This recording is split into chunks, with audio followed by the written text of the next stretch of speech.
গল্পদিদা হাজির। গল্পদিদার সঙ্গে কিন্তু গল্প কেমন লাগছে না বললে আমি কিন্তু কাট্টি করে দেবো।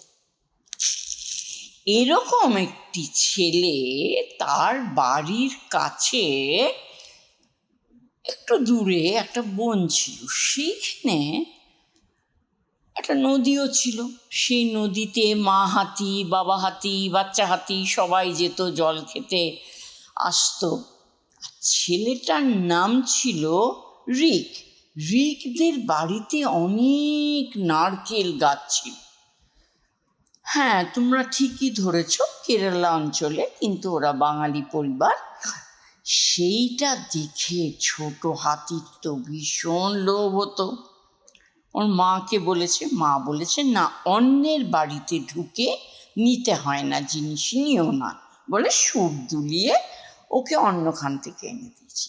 এইবার একদিন ওই রিক ওর বলটা বেরিয়ে গেছে, গেটের বাইরে আনতে গেছে, তখন ছোট হাতিটা ওর পথ আটকেছে। বলেছে, তুমি কে গো? বলেছে, আমি রিক। বলে, তোমাদের এত নারকেল আমাদের দাও না কেন? রিক বলেছে, পেরে নিলেই পারো, এত বড় সুর আছে। বলে, আমার মা যে না করেছে, বলেছে লোকের বাড়ি ঢুকে নিতে না, কি করি বলো?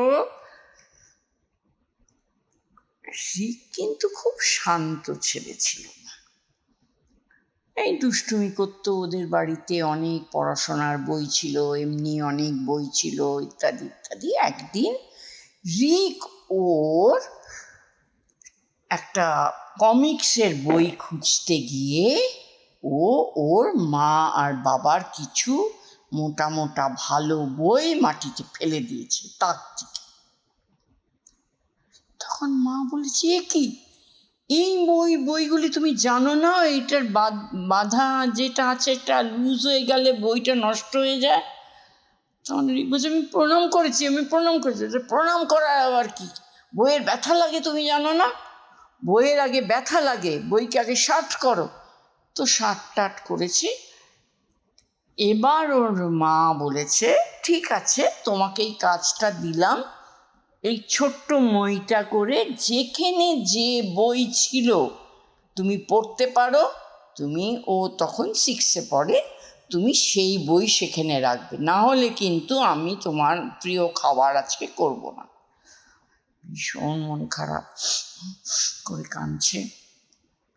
তখন ওর মনে হলো, ও যখন ওর বাড়ির নারকেল 4-5টা ওর ওই ছোট্ট হাতি বন্ধুটাকে দিয়েছিল, তখন হাতি বন্ধু বলেছিল, রিক ভাই, তোমার যদি কখনো দরকার হয় তুমি আমাকে ডাকবে, হাতি হাতি হাতি, 3বার ডাকবে। রিক বলে, কি চিচিং ফাঁক জানি না, ডাকবে কি না বলো, আমি তোমাকে বাঁচিয়ে দেবো, আমি তোমার কাজটা করে দেবো। তখন মনে মনে ভাবছে। তারপরে ও অনেক কষ্ট করে গাছের কাছে গিয়ে নাড়িয়ে নাড়িয়ে আরও 2টো নারকেল পেরেছে।